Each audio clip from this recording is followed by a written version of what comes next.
So being that you were a professional athlete yourself, you are a two-time Olympian, Hall of Famer, y'all, he got a resume. Do you think that made you a better coach? Hey guys, Tiffany Ofili Porter here, where I discuss all things life after sport. As you can see, we have a regular here on the channel, my husband, Jeff Porter. He is a regular. Let's go ahead and make him a regular.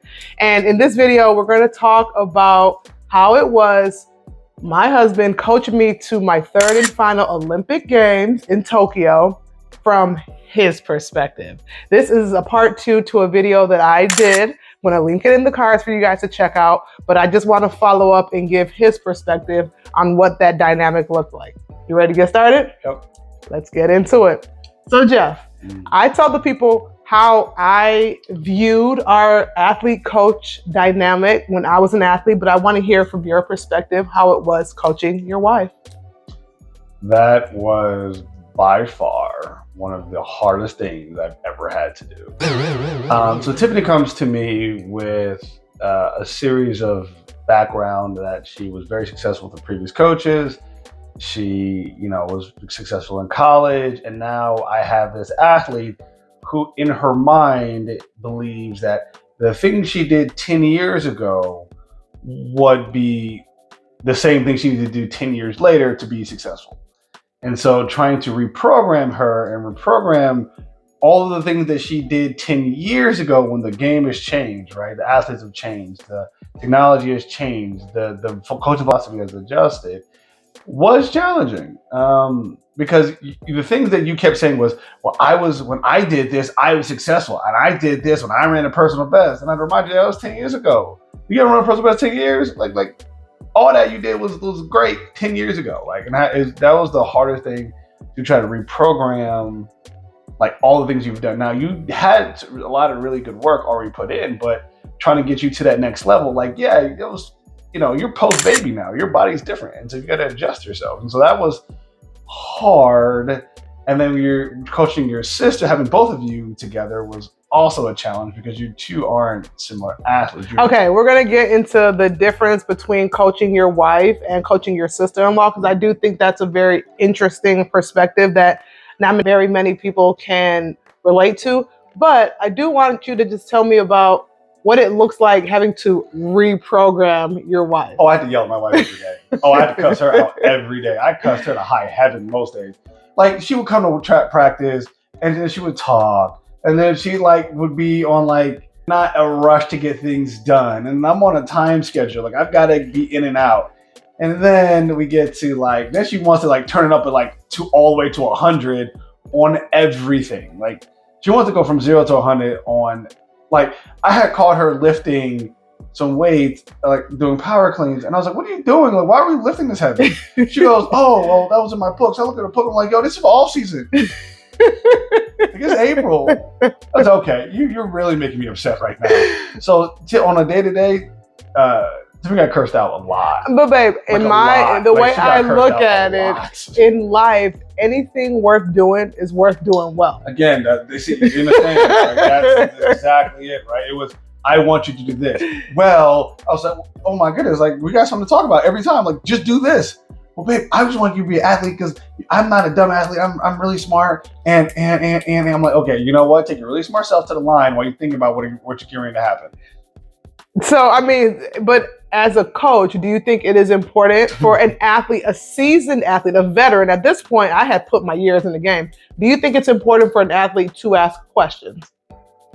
Yes, but your questions were just horrible. Give me an example. All right, so we had a whole curse out session at the track one day when my wife decided that we weren't run 250, and we had to run 250s on the bank. She swore she knew what the distance was for 250, not realizing that I had just measured this. I had just measured this 3 times to make sure my timing and accuracy was on point.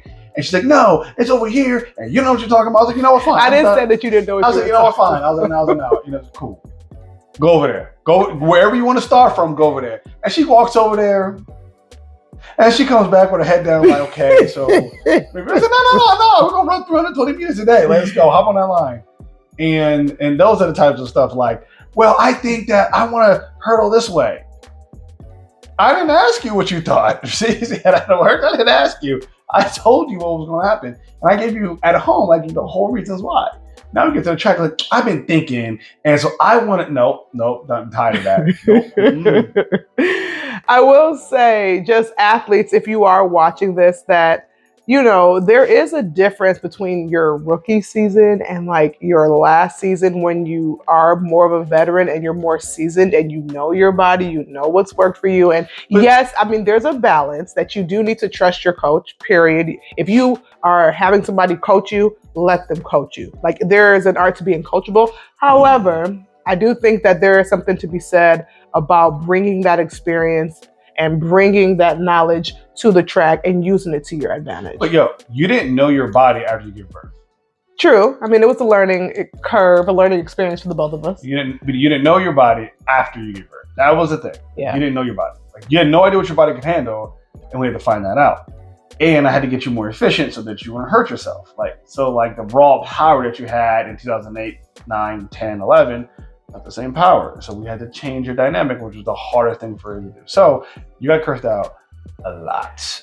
And then you get on the track after you're done, and they have the audacity to stick it on your mouth, which, like, imagine this. Okay, so imagine that you have an athlete, right, and you're done a very, very hard workout. And most track athletes, including myself, you would lay down on the track, try to catch your breath, and that lactic acid, it hurts. It takes a second for you to get up and walk. My wife is laying down, still talking trash. Like, I don't understand. Was it talking trash or hyping myself up? There's a distinction. Oh, I hate you. I hate you so much right now. Like, I hate you. Like, how are you still talking? Meanwhile, your sister's on the other side. She's not saying a word. Because she knows that you're crazy and you might give us an extra rep or something. A word. Like, here you go. And then it was a unique experience. Okay, so kind of, you mentioned my sister. This is a perfect segue. Shout out to her. You guys, she's training for her third Olympic Games. So go ahead and check out my sister's page. We've done collaboration posts on this page before. But from a coaching perspective, can you kind of speak to the difference between coaching your wife versus your sister-in-law and that dynamic? Well, your sister and you are different athletes. And so, but both of y'all got chewed out on a consistent basis. A lot. Like your sister, because again, I had to chew her out, but then I had to give her like comments of like encouragement, but then she got chewed out. And then you got chewed out a lot. Like, you got chewed out more than she did. And you ain't give me no encouragement. No, because you got chewed out a lot. All I got was chewed out and cussed out. I ain't got no. Chewed out a lot. But then, like, Cindy would have she would have up and down sessions some days, and so you would give her encouragement. And some other days, I just had it, and so I just gave you both the work. Like, I was just not in the mood. So you guys are different athletes, entirely different athletes. I had to figure out how to get the best out of you. I mean, April, before we go to Tokyo, you're running faster then that you ever consistently than you had in the previous 10 years. And Cindy is starting to showcase, like, she ran a personal best in April, right? Mm-hmm. So she's coming into her own form. I was dealing with two different athletes, right? So I'm trying to make sure that they're both healthy, both running kills, they're both doing getting the volume in, and then somebody talking and somebody's not talking and somebody's running behind, and then they look like, somebody shot a dog trying to cross the finish line. It was comedy sometimes. Okay, but just, I guess, another question. You are married to one athlete. Correct. And you're the brother-in-law of another athlete. And you have to manage the fact that you just mentioned that we are two different types of athletes, and you're kind of just here in the middle. Was that a tough situation or not really? Figuring out what type of athlete you guys were and coaching to that was tough, because you two had different ideas of the type of athlete you were, right? So whatever you thought and what Cindy thought, you guys are wrong. Okay, go ahead and elaborate. No idea what you're talking about. So what type of athlete did I think I was? Like, you thought you were like 10 years younger, and then Cindy thought like she was like a practice like All-American. And I was like, guys, okay, so stop. She thought she was a practice All-American? Yes. Or the opposite. My sister was the one that like needed to like. No, so again, that's the thing. It wasn't always the case. For example, Cindy ran faster than you in 250s. You couldn't handle the fact that she ran faster. Oh, I used to get so salty about that. You're right. Oh, every time. You have a winning record against Cindy over hurdles. And just like you would get salty over that, she would get salty over that. That's fair. We had different strengths. That's a good point. I forgot about that. I know. But then, like, when y'all running long distances, it's like Cindy would win sometimes, you would win sometimes, the other get pissed off that the other one won. I'm like, yo. Not really pissed off, but we're both extremely competitive. Not pissed off. Training partners, competitors, sisters. It was just a very interesting dynamic. Okay, don't listen again. Don't listen to none of that nonsense. I done heard a lot of cussing on that track because somebody beat somebody on a hurdle set, on a rep, on a flying 60, on a 30, on a. It didn't matter. Like somebody was pissed. Now, again, they went back to being sisters afterwards and all that nonsense. But in the meantime, you're so I don't know, dramatic. I got video evidence of this. Now, so from a coaching perspective, did you have a session that you would put us through that was your favorite or your least favorite, or did it just kind of my least favorite session by and far is having YouTube drag race in the hurdles specifically? Period. I hated it. I hated it. And drag race. So go ahead and elaborate what drag race. Like lining up and running against each other. Line up and do starts together. I hated it. Why? Why did you hate it, Jeff? I hated it because the things that they would do well individually, they would completely throw out the window as soon as they got lined up. That's fair. It's like being tested by fire. They threw it out consistently. And then they got yelled at, and then they had to go do it separately. And they would complain that they wanted to go together, and I let them go together, and they did the whole nonsense all over again. And so it just became like a constant battle. Like every day was a battle because they wanted to hurdle together, and I did not want to do that because I want them to focus on something else. And then my lovely wife who says, "Well, babe, I mean that's the beauty of having a training partner because you can just line up." I'm like, "Yeah, it'd be great, but you need to do your technique well enough for me to do that." And so her smart self would do it well in individual sets, and then when she lined up, she'd take that and just throw it out the window, and I just get absolutely infuriated. Like smart, I got real slick. I started changing the distances of workouts when they used to line up, so they weren't running the same exact race. Oh, I remember that. They used to run different distances. I'd be like doing 5-step, 3-step. She'd be doing 3-step, 5-step. Yep. Yeah, I do remember that. Because I had two athletes who were too smart and had a whole bunch of stuff they wanted to say. Oh my gosh. Okay. Kind of changing gears, Jeff. I talked in the last video. Again, if you haven't seen the part 1 of this video, I'm going to link it right here. Go ahead and check it out. I talked about how you and I, as husband and wife, navigated that dynamic at home. How we were able to kind of take track back to the house. Can you talk a little bit about that, or not bring it back to the house? No. So it was always coming back to the house at some way, shape, or form because I after I didn't cuss her out to high heaven. I come home like, "Hey, how was practice?" He was just the most sarcastic human. And I'd be like, "Jeff, get out of my face right now," especially if it was a bad session. Oh, I'd be, and then she didn't want to look at video. She didn't want to do a film review. She wanted to go play with Cheech, which was fine, right? And doing all my video reviews. I was doing my editing, and I was calling my coaches and my mentors to figure out what I was going to do with them next. Here she comes, inserting her opinion on what she wanted the workout to be. Like, hey, well, I say, see, you know what? The time for you thinking is the past. I'm doing the workout. And then I send the workouts, and the most infuriating thing happened. I'm using infuriating a lot because that's how a lot of it was that no one read my workouts. I read your workouts. Well, I thought you was going to be an instinct. I don't know. And then the funny fact was that the athletes, Cindy and Tiffany, would debate me about what that workout was. I said, "Okay, go ahead, pull it up. And I bet you at 250, right? Yeah, bet. I said, the bet was on many times that you would run a 250 or I would run a 250. They said, absolutely bet. Pulled the workout. And then they mad I got to run a 250. Like, you bet. I told you what it was. And then they got mad. Now they got to run extra 250 in the practice. So being that you were a professional athlete yourself, you are a 2-time Olympian, Hall of Famer, y'all, he got a resume. Do you think that made you a better coach? It helped me understand what athletes were dealing with, right? Part of it is I understood the entire track schedule.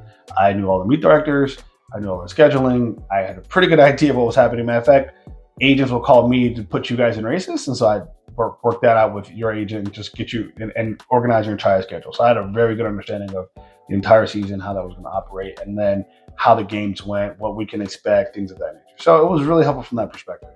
What really helped me as a coach is that I had a series of coaching mentors that used to yell at me, and then I'd yell at you about your workouts and your races. And so we had a lot of people watching you, which provided me context where I could send your videos to somebody.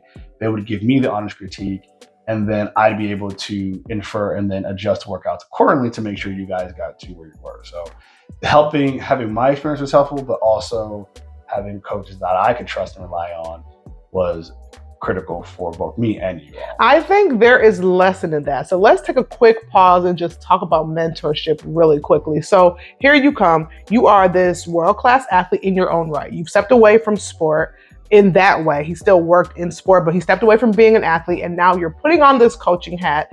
And a lot of people with ego will be like, yeah, I got this. I've done this before. I'm the best, and just not want to consult anybody else. But you humbled yourself to consult people who had more experience than you in a specific area, get their opinion, and take their opinion, and then use that to help your athletes. I think mentorship is just so important. And I think having the humility to kind of know where you're lacking and where you can improve, or your areas of expertise, and just being able to consult other people is very important, not just in coaching, but just in life in general. Would you agree with that? Yeah, I mean, that's how I coached you all. I every day, every 2 days, I kept calling.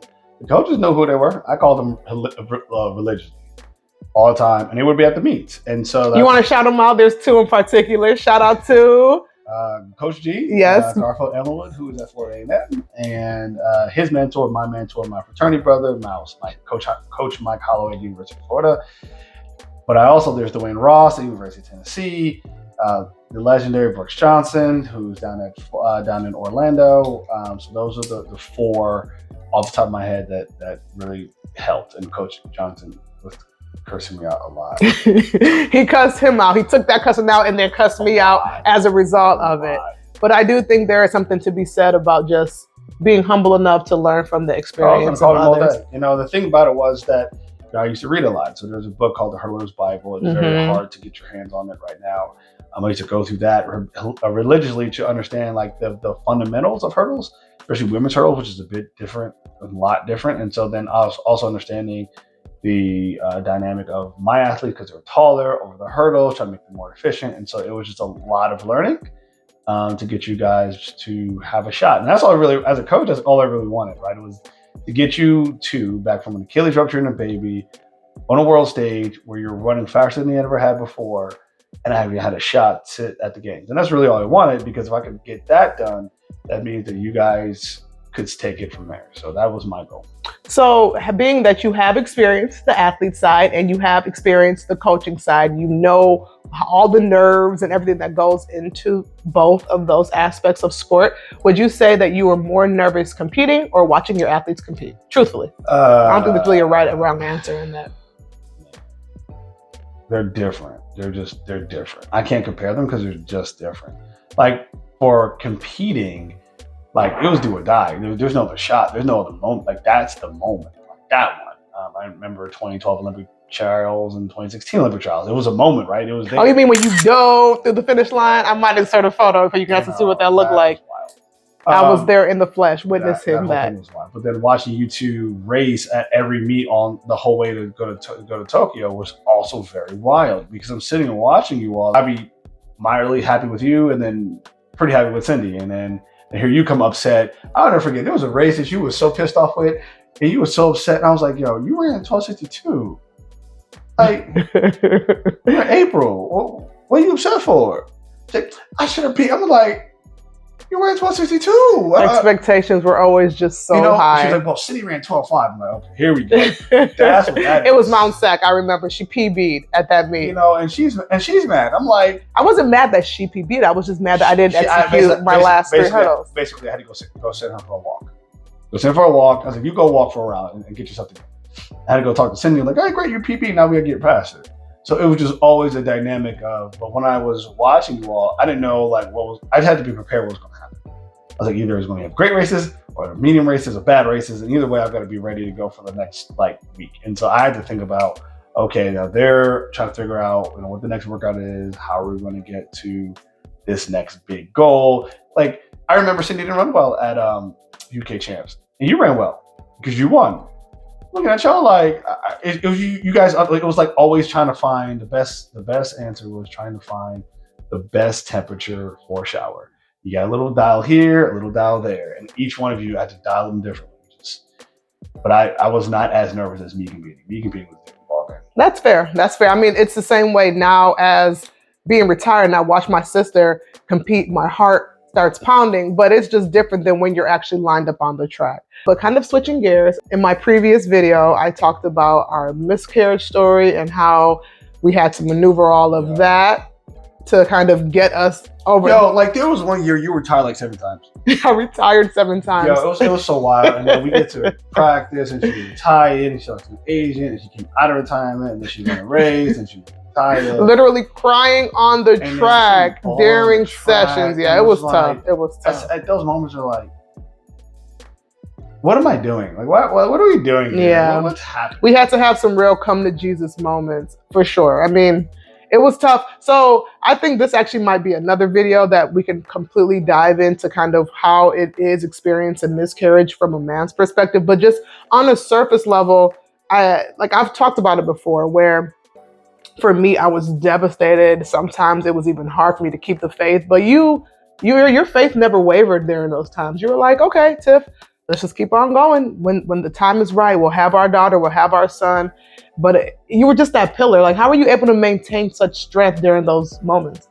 I have lost a lot of people in my life over my entire course of life. I've been pallbearers. I've been speakers at funerals.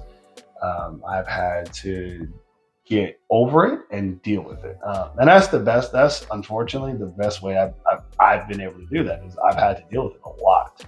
You're going through it and you're feeling it, which when you look at it on retrospect, those feelings kind of dissipate a little bit. So in retrospect, and hindsight's always 20/20. So the moment is trying to get you to a point where knowing it's going to get better. It's just a matter of when. And that's the other thing people have to understand. It's going to get better. Yeah. It's just a matter of when, because everything will never be good forever, but everything won't be bad forever. So I knew it was going to happen. It was just, I wasn't really stressed about it because we were still young, and we're going to have babies at some point. It's just a matter of when. But you were like, I got to have it, because the thing that also we have to recognize that you live in a prescriptive life. So you like A plus B equals C. Like, I'm a scientist. You have an equation. And I was like, yo, and I kept telling you that this ain't that. This definitely ain't that. And that was a hard part for you to understand. But I just thought that when we do this, and this was going to happen. I was like, who told you that? So it was trying to get you understanding that it was going to be okay. Yeah. And I definitely do appreciate you being that pillar of strength during that time, because Lord have mercy, it was tough. But now we are the parents of 2 beautiful children. In fact, if you can hear one upstairs right now, I don't even know what she's talking about, but we're going to just pretend like she's chilling up there. I do have a couple more questions and then we can wrap this video up. Jeff, can you speak to whether or not you would ever coach again? Oh, probably not. I'm not. For real? Not coaching. Maybe I coach Chi-Chi because she's my daughter, but like, nah. Okay, so are you saying that because you didn't have a good experience coaching me and my sister in B100? Was it not? I'm saying that because of the time commitment that it takes. Yeah, that's true. It's a commitment. My blood pressure, I would probably not do that again. I mean, I could coach some kids for a little while. To my kids, I could yell at them a lot. Curse at them a lot. Did you enjoy coaching me and my sister? It was fun for the most part. Okay. I had a good time. There were times I just wanted to just throw things at y'all, but for the most part, it was a good time. I enjoyed your progression. Matter of fact, what was the most enjoyable thing was seeing both of you come back to form. That was a fun experience, because then a lot of people are writing y'all off. Both of us for different reasons. My sister had an Achilles rupture, and she was told by experts, this is like such a testimony. I cannot wait for her to do her thing this season and look back and reflect on that moment. But she had people tell her that she would never run competitive track again. She went on to make the Olympic team. I had a whole baby. I was like, 31, 32, which is kind of old by track standards-ish. And completely just people assumed I was never going to run again. And we both came back, had amazing years. I've spoken before, we would have preferred for the Olympics to go differently, but it just wasn't in the cards at that games. My sister has another opportunity. I am not running anymore, but I'm still very, very, very pleased with how my career ended. And I definitely do want to just give you your flowers. I said it in the last video, but I do appreciate you taking a chance on my washed up self and like making that commitment and like literally shooting with me in the gym. I do thank you for that. You're welcome, babe. You weren't washed up. You just needed some guidance. I needed to be dusted off. You know how you dust off off of a treasure to make it shiny again. That a couple of times. Man, it was definitely a very enjoyable experience. And who knows, if our children do end up being athletes, I do think it'll be fun to watch them. But before then, I will be tuned in to the Olympic Games, cheering my sister on to go out there and do our family proud. I'm so encouraged for her, and we're just all rooting for her. But do you want to say anything before we close out this video, JP? Listen, be very cautious when coach your wife. That's the closing. Just think about it. Just think about it. I mean, there were points in time Cindy looked at me like she about to go home. Cindy walked off the track many days. I had to send her behind home a couple times. I do not remember you sending Cindy home. I had to send home a couple times. She looked at me. She was so mad that she left. Cindy, comment down below. Did he ever send you home? Because I do not remember that. Because I know you don't. Because here's what happened. Cindy, how do you feel? Fine. Watch your welcome up. Why are you limping? Well, okay, go home. Okay. Go home. Okay, fine. That may have happened like once. Maybe once. Like athletes, like, okay, the four-letter word I can never stand when athletes use is fine. Why? How are you? Fine. Why? Go ahead and let the people know why. It doesn't tell you anything. It doesn't have your body. It needs to be more descriptive. So athletes, be more descriptive in your assessment. Take your fine stuff and go home. Because I don't know what that means. You're sore, you beat up. Like I need to know because not you're gonna hit that line and then you're gonna then you better hit the time. If you don't hit the time, I'm really upset that you missed the time. So which one are you gonna deal with? Right. Either you're gonna come or you're not gonna come. That's fair enough. You definitely had that eye. You can kind of sift through the bull crap, if you will, where it's like, I'm fine, but it's like, you're definitely not fine. Some coaches don't have that eye and they're just like, they just can't see it. So you definitely had like a poet's eye. Have you ever heard that before? A poet's ear? I don't know. I ain't no poet. I'm a scientist, but I hope you guys enjoyed this video. I also think it'd be kind of cool to hear Cindy's perspective. So maybe we'll do a part 3.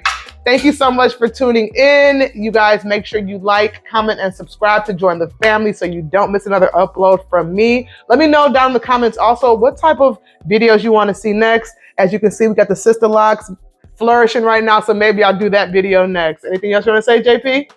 Thanks for joining us, and I'll see you guys next time. Peace.